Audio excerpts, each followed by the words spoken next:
नमस्कार. आज आहे बुधवार. रांगोळी, हळदीचं लेपन असं झालेलं आहे आणि छान अशी रांगोळी काढली. देवपूजा झाली.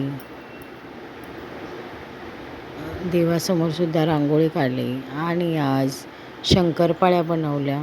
शंकरपाळ्या मस्त अशा खुसखुशीत बनल्या.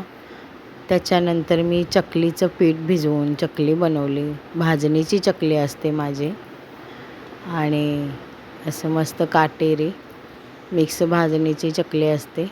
संधिवाताचा त्रास चालू असल्यामुळे मी तुम्हाला पूर्ण रेसिपी शूट करून दाखवली नाही.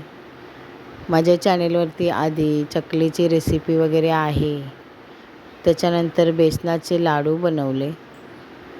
बेसन पीठ भाजून असं मस्त असे.